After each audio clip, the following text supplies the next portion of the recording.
పోషిని కథ సల్ల ఉండా ఏం సర్కారు ఏమో పో లేకుంటే ఇది మరి సర్కారు ఆఫీస్కు డైరెక్ట్ తాళమే పడ్డది కాదు స్కీములు ఏమని సారు అని రేవంత్ అని అడిగితే సారేమో తాపకోసారి పైసలు లేవని అంటాడు కదా. మరి సార్ కాడ పైసలు లేకుంటే మరి సార్ చేసిన బాకీలు ఎవరు తీసాలే? అందుకే ఒక అన్న ఏం చేసిండో చూడుర్రి మీరే. అగో గీ పెద్దన్న గేటుకు తాళమేసి దండం పెడుతున్నాడు కదా. ఇదేందంటారా? మహబూబ్ జిల్లా పెద్ద వరంగల్లో ఉన్న ఎంపీడీఓ ఆఫీస్ వల్ల సర్కారు ఆఫీస్ అన్నట్టు ఆ ఆఫీసుకు ఈయన తాళమేసిండు. ఎందుకంటే ఈ ఆఫీసు ఈయనదే అంటే కిరాయికి ఇచ్చిండు సర్కారుకు. మరి కిరాయికి తీసుకున్నప్పుడు కిరాయి పైసలు కట్టాలి కదా. ఈ సర్కారు కట్టలేదట. 1 నెల ఆగుతారు, 2 నెలలు ఆగుతారు. 2 ఏండ్ల సంది 1 రూపాయి కూడా కిరాయి కట్టకుంటే ఎవరికన్నా ఎట్లా అనిపిస్తుంది? ఆఫీసర్లు చుట్టూ తిరిగి ఫాయిదా లేదట. ఇక తిరిగి తిరిగి అడిగి అడిగి నీరు పడ్డాడు. ఇక గిట్లా కాదని ఆఫీస్కి తాళమేసి నా కిరాయి పైసలు నాకు ఇయ్యూరి అని గిట్ల దండం పెడుతుండు.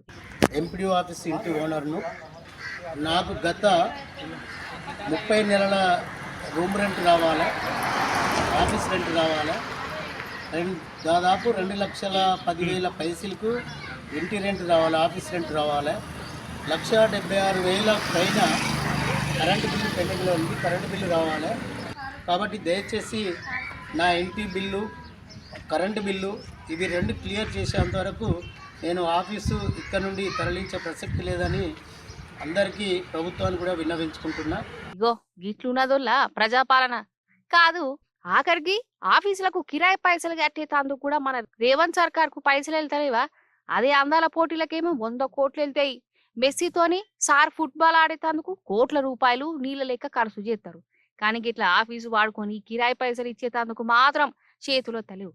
అంటే జనానికి అక్కడికి వచ్చే వాటికి మాత్రం పైసలు వెళ్ళాయి సర్కార్ కాడ. అంతే కదా, గట్లనే ఉన్నది మరి ముచ్చట చూస్తుంటే.